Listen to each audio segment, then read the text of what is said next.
What you doing, Otaku? I'm the AC, and I'm going to talk about the anime Great Pretender. Now, this anime had a sort of weird release. So far, 14 episodes are out, but they came out on Netflix Japan back in June, and they consisted of 3 cases of 5, 5, and 4 episodes.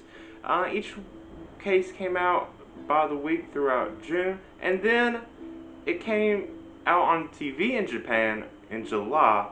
Then those 14 episodes came out outside of the Japan on Netflix in August. So it's a weird way to distribute these episodes to us, but hey, we got them. There's going to be a 4th case coming out of about 9 episodes in September 21st. I'm really looking forward to it. But the way they do it with these cases and the links and how they're distributing it kind of reminds me of like a movie. Like each case could be its own little movie. Maybe not like the most amazing movie, but it kind of reminds me of the way Digimon Trial was released. Kind of like this too. I feel like each case could be a movie, and it could be a decent movie. But I think I like the format of it being an anime and having individual episodes a lot better.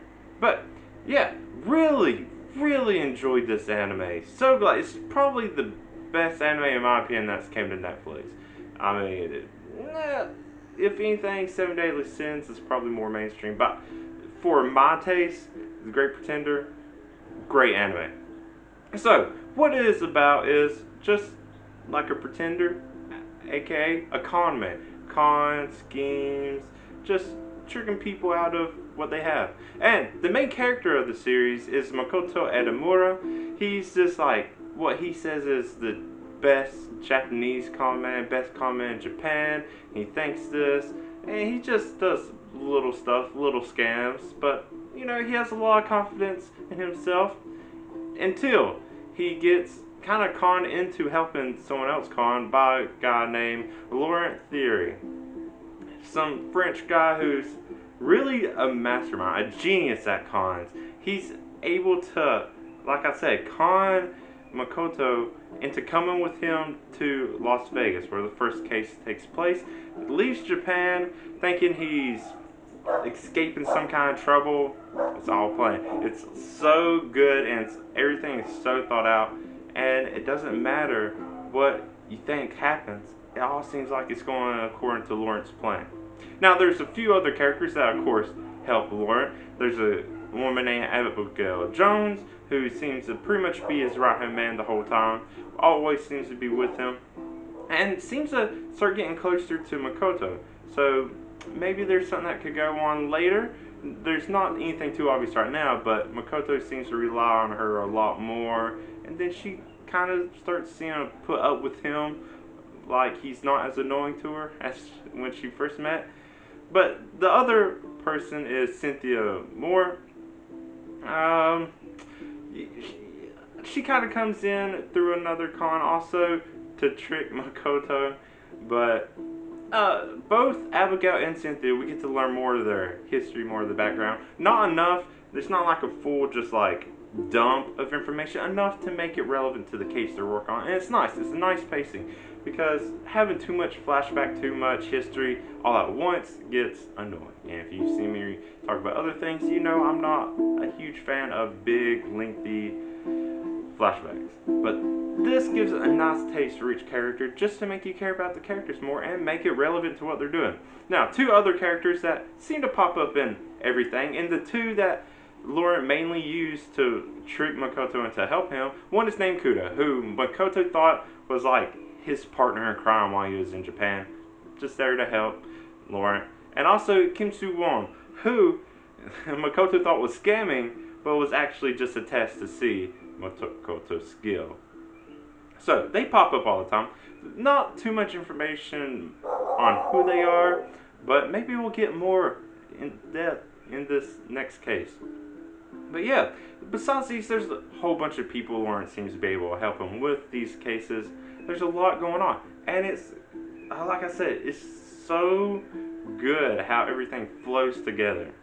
But yeah, like I said, there's 3 cases. The first one takes place in Los Angeles. And it's In my opinion, it's the biggest case. So they start off with the biggest case so far of the three. The fourth one looks like it's going to be much bigger. But it's pretty much just tricking this guy into a drug deal. It's also kind of, right off the back, makes you kind of feel who they're tricking. Makoto goes from being this cocky, like, con man to suddenly in the big leagues and starting to, like, actually feel for who he's conning.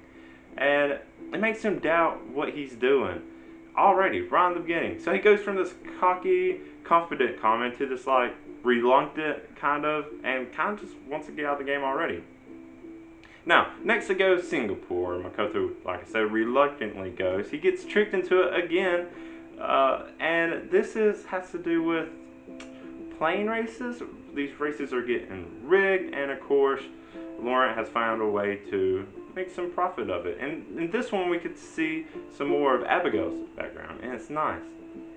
And then the third case takes place in London. This one's only 4 compared to the other 5 episodes in each of 1 and 2. But it's about tricking this snobby guy into buying a forgery painting. Makoto accidentally sells someone that ends up being real. They buy it back, and then they're planning to resell it. It's seems like such a silly concept, but then we get more background from Cynthia, people that she knew, and why this is important to her. Like I said, enough tidbits of history to make it relevant, make you care about the characters, and I love it. Now, like I said before, anything that goes wrong seems to fall right into place, right into the plan. And this is all thanks to Laurent. Now, in the third case, in London, he doesn't really seem to be pulling too many strings, obviously, but there's some discussion that this was actually his plan. This was something he was doing, maybe to help inspire Makoto more. Doesn't really go too far into it, but I think he's still trying to shape Makoto indirectly, just like he has been this whole time. But besides this, it reminds me a lot of Lupin the Third vibes.